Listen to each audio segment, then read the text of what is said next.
Welcome to a day at HVF, or a morning, as it were. Most of this afternoon was just barn chores and feeding horses and turning out, turning in. So you just get to follow along with the fun stuff. This morning we started off with a group lesson with my mom and her gelding Gabriel and Noblet and her mare Sabine. So turn up the volume on your device so that you can listen in.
Yeah.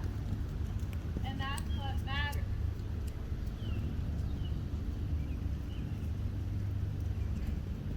Right now, sit him down on his hind end. Down on his hind end. Yeah. There you go. More angle to your body, to his body. Let him leak into the arena a little bit. Then right there. Let him leak into the arena a little bit more. And then keep that right there.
all the time about Phoenix's color, so I thought I'd give you an up close and personal look at what he actually looks like.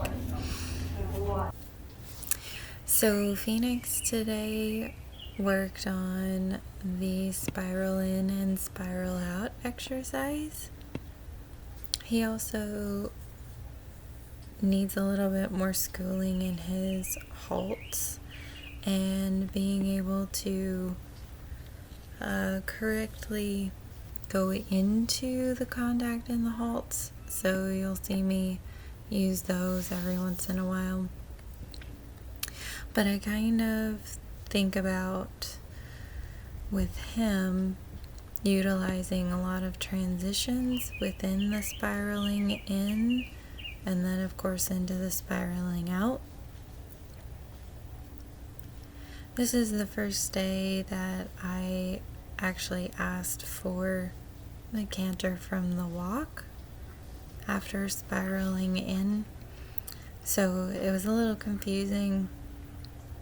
I try to just sit there and let him figure out his own body, because one of the things that he struggles with is, I think he's got such long legs and he doesn't really know how to use all four of them correctly yet.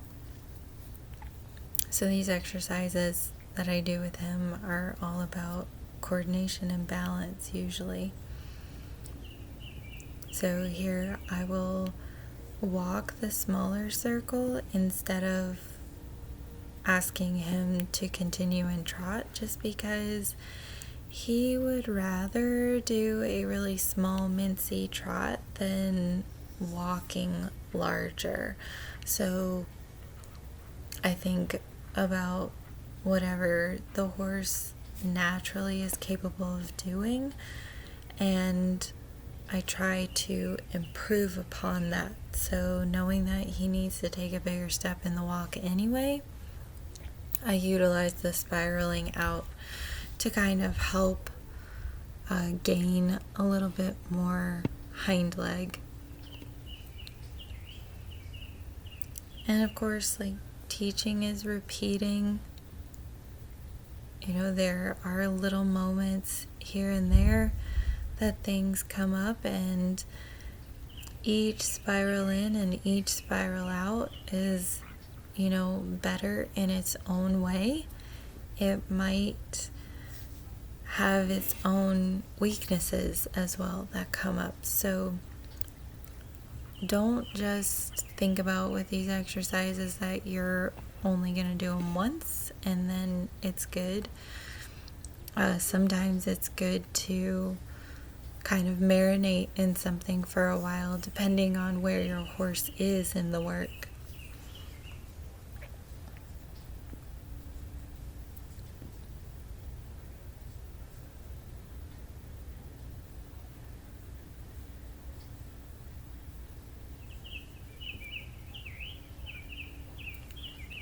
And right there, mostly like a straightness issue into the canter transition, where he got really crooked in his body and then just was not able to canter.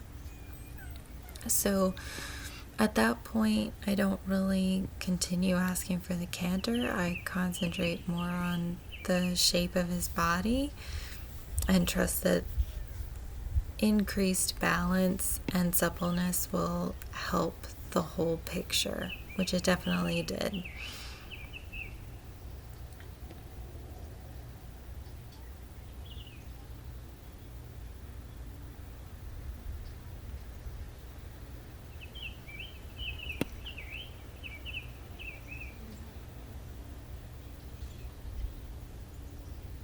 And then he had a really nice leg yield out and then a great canter transition.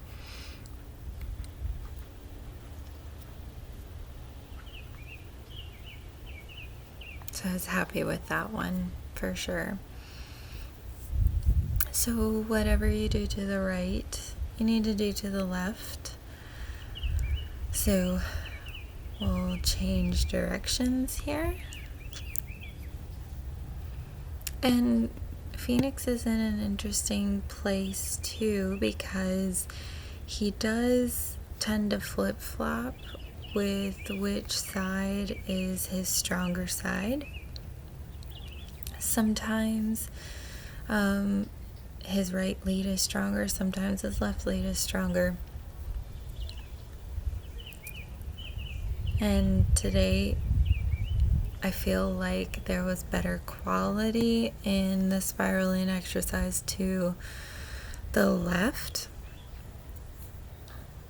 So I ended up changing it a little bit, which you'll see coming up here. So again, utilizing the downward transition for in the smaller circle. Leg yielding out. Oh, straightness issues. Get the body back together, and then you can canter.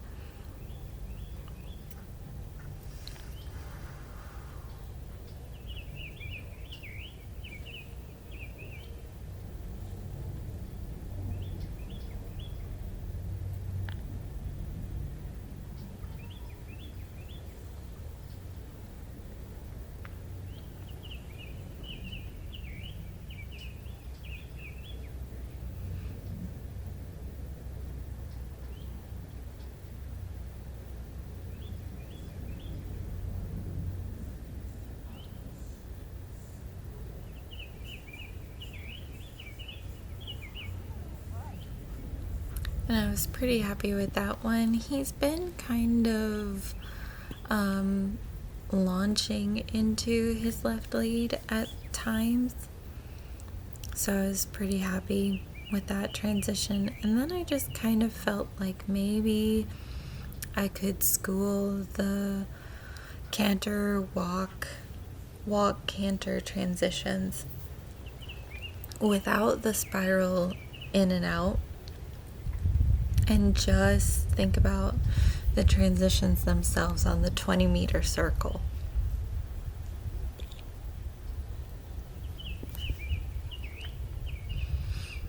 He can definitely use exercises that can shorten his body and make him take more weight behind. So these transitions, again, are something that can really help him. And still, there's still inconsistencies in the contact that we're just kind of figuring out, because we've been basically staying around training level-ish stretchy type frame for a while now, and we're just starting to ask him to really take more weight and to be able to settle into a type of connection that we could produce some more collection with. So the work is definitely getting harder, but Phoenix is doing a lovely job of giving his body to me. So I was really proud of him today.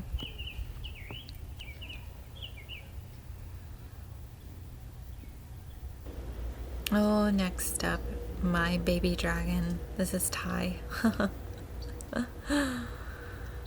And he is a very young and immature 5-year-old.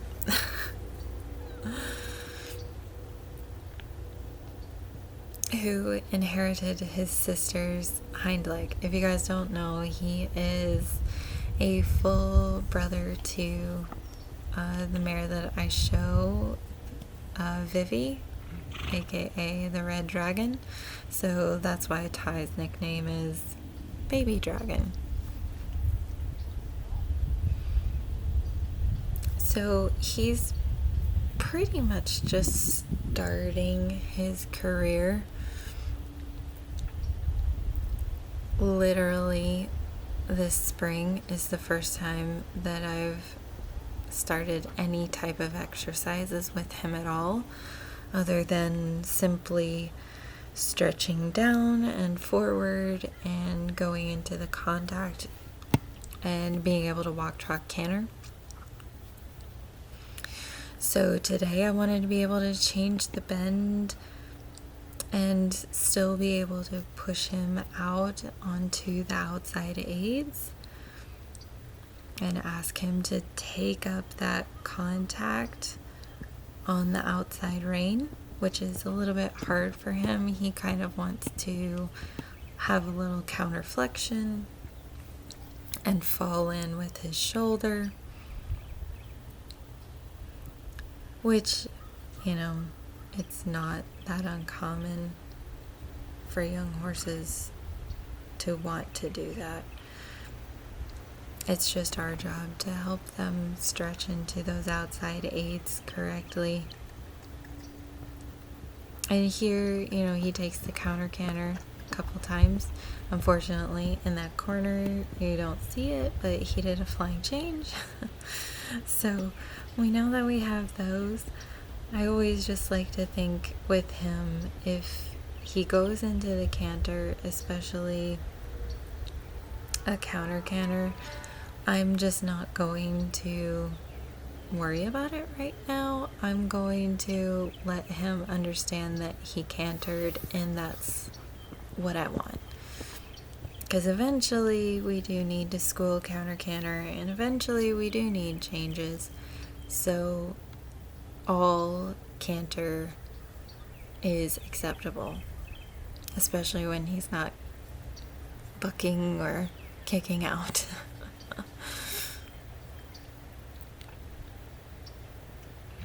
And I was actually pretty proud of him. I think that he's really starting to grasp the idea of staying connected with me and even wanting to stretch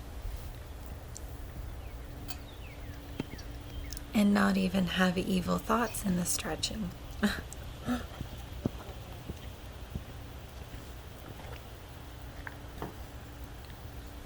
So there at the end, I just changed the exercise so that I could maintain one bend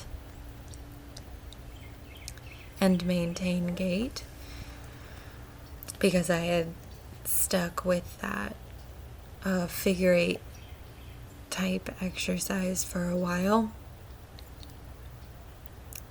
So it's always good to just double check that you're in charge of line and speed. And of course, we're just starting to practice being able to square up in the halt. So not 100% there yet, but I was pleased that he stepped up into it quietly. And just a couple clips of Vivi, the red dragon. I was really proud of this right here. If you missed it, rewind it, because she's doing 1-times. And I really liked the end of our trot work here, where we were able to kind of get her sitting down a little bit more in her hind end and lifting more. Now it's just trying to keep a cadence and help her understand a little bit more how to continue the suspension. But there's some positive changes happening towards the passage. It's just going to be harder for her than the piaffe, and that's okay. So we just keep learning and continue to build strength. This is Cherrim. She's owned by one of my clients. And I just thought you guys might like to see my normal type warm-up with her. Of course, we were walking before the video started. In order to save time, I've cut out a lot of the walking segments for all of the horses. So make sure that you take walk breaks. Make sure that you walk thoroughly before you start trotting or cantering your horse to warm up. It's really important that they're able to move slowly through their bodies before you start asking very much of them. Cherrim is one, like Phoenix, that I like to canter pretty quickly in the warm-up. I don't like to use her energy up because, as you can see right there, she is a large lady, and it does take a lot for her to be able to maintain any type of consistency in the work. She tries very hard, but because she's got such a large body to carry around, it's hard for her. She's a little long in her back, and her stifles could be stronger for sure. And there, again, incorrect lead. That's okay. We fix it, and we go on.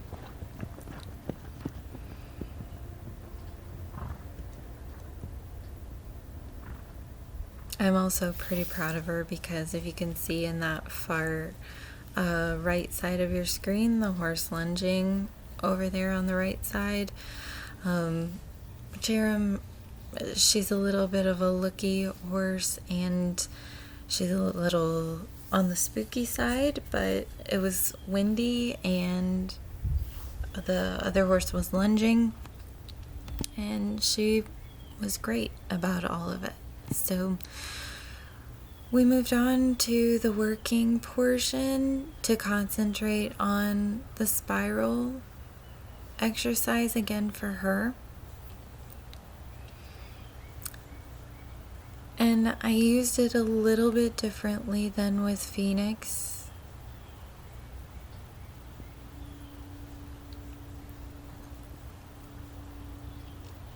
She does need to think about utilizing a school trot.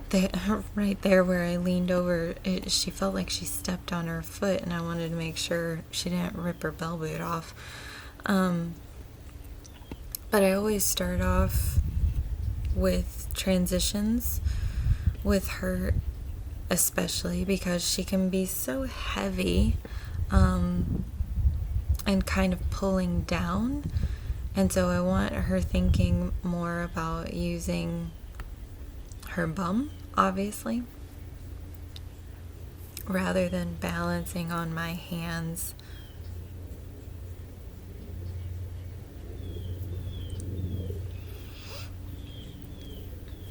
So with her in the spiral in, I chose not to walk today on the smaller portion of it because I need for her to be able to slow down and take the weight in the trot and kind of bend her hocks more. And then I do like to still spiral out into the canter.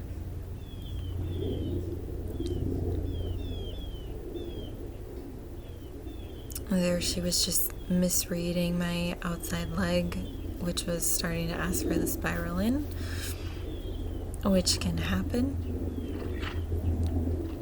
Again, when you see mistakes in training, it's all a learning opportunity for you to learn the horse better and for the horse to learn the exercise better and the benefit of the exercise better.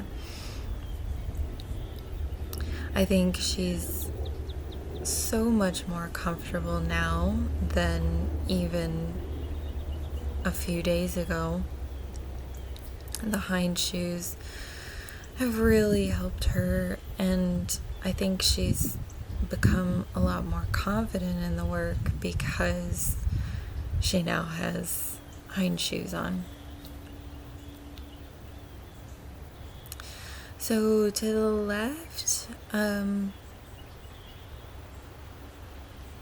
the warm-up, she kind of felt like the left lead was just a little bit discombobulated. So I wanted to make sure that we spent a little time here just kind of organizing our hind end, making sure that we weren't just spinning in that smaller circle. Anytime that I can use the walk to help teach the horses what is coming, I think that's a great tool to use.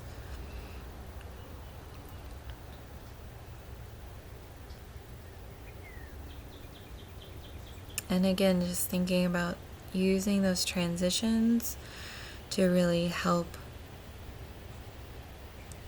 cause her to think about her hind leg a little bit more. I'm really pleased with that halt, even though the pull is low.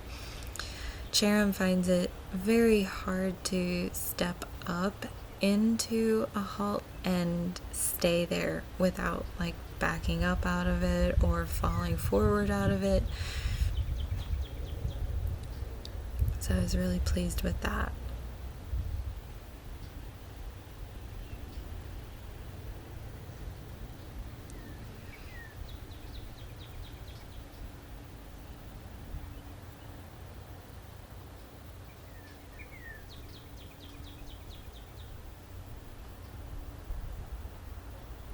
And I think it's just a balance thing on this left lead. It kind of felt like right there as we crossed center line that she was really leaning into my left leg.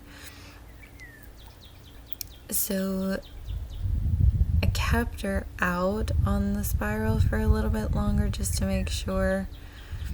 And there again, she's misreading my outside leg, which is fine. I don't try to shut the impulsion down. I just want to clarify to her that I'm staying in trot.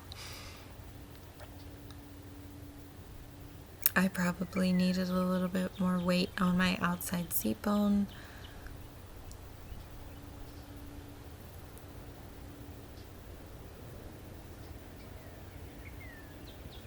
I think that was a better transition upward for sure.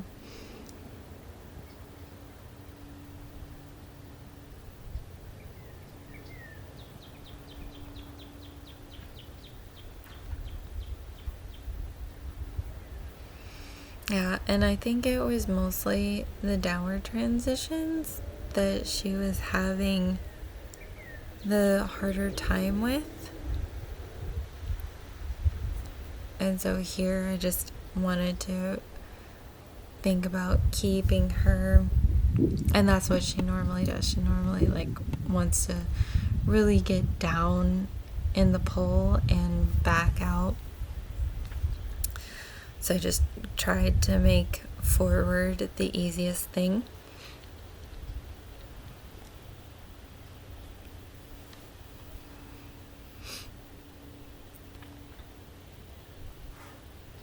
And there she's kind of watching the horse come around the outside of the arena.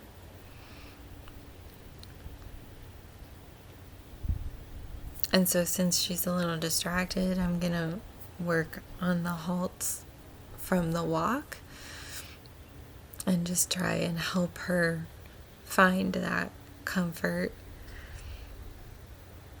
and confidence in that transition without that added pressure.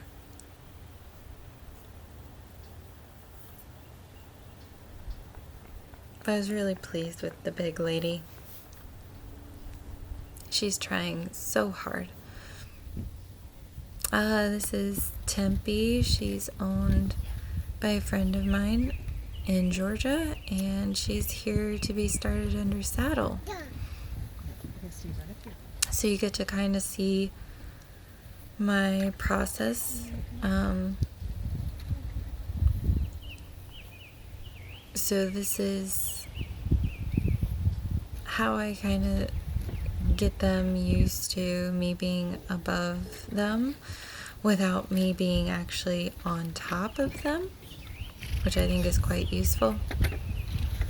You'll see every once in a while on the left side of your screen, Noblet is putting a little refresher ride on one of my lesson horses, Valor. So Tempi is also dealing with having another horse in the arena, going around, trotting, cantering, kicking up dust, all of that kind of stuff. But she handled it all really nicely.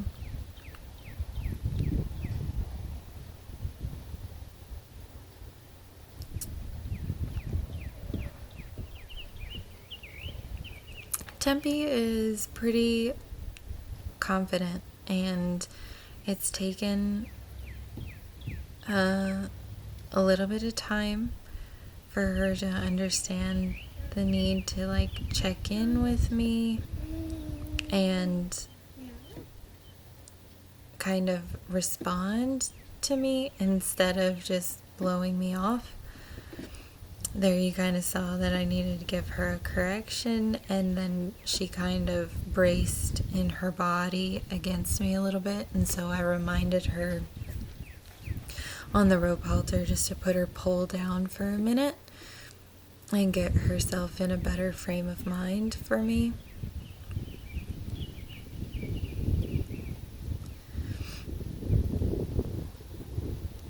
This is only the second day that I've done the up and over, like what you just saw. I like to spend some time with that and just getting the horses used to having a immediate release of the pressure of the rider.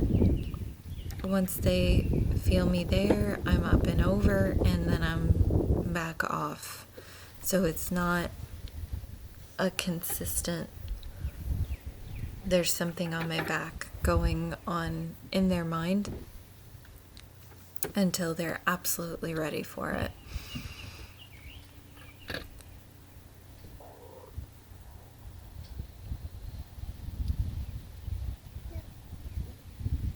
And I always like to start off my young horses bareback.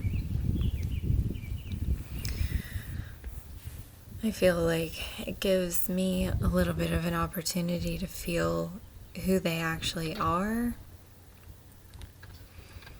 I don't have to do much. It's just, walking around, turning, stopping. And this is the second day asking her to take steps forward, which sometimes forward is harder for young horses. The first day that we did this, she was taking more steps backwards. And it's important when they do that you don't panic or get worried that they're going backwards, because they're moving their feet, and that's all that you've asked for them to do. But today she was much more willing to go forwards.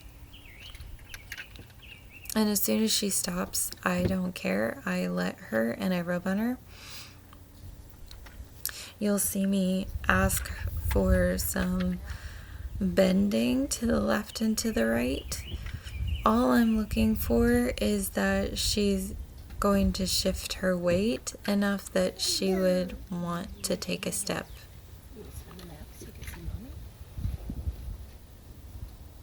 And there she's just smelling my shoe. Because now that she's learned to check in with me, it's quite a frequent thing, which is pretty cool.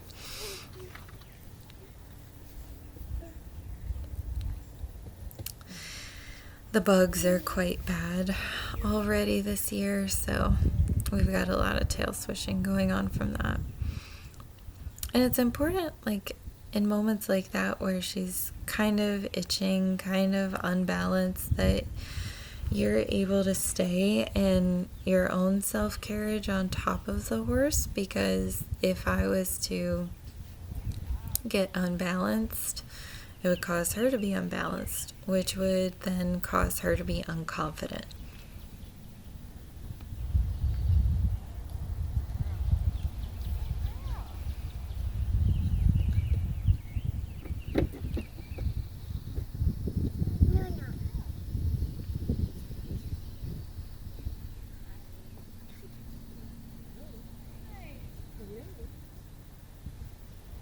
And anytime she wants to stop, smell my foot, check in, Newly back 3-year-old with you can't sit around down there. Very good. anytime she wants to do anything like that, it's totally fine.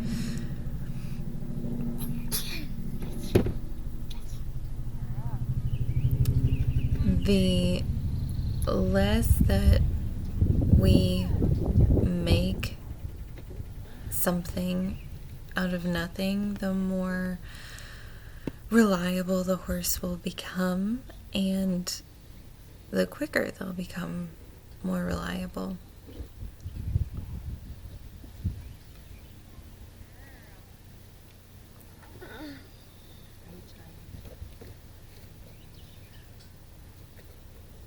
I was really pleased with how she did. It's very relaxed. It was, quite a bit of time to be asked to walk around, and quite a lot of stimulus going on with Valor being on the other end of the arena. And I couldn't have asked for any better.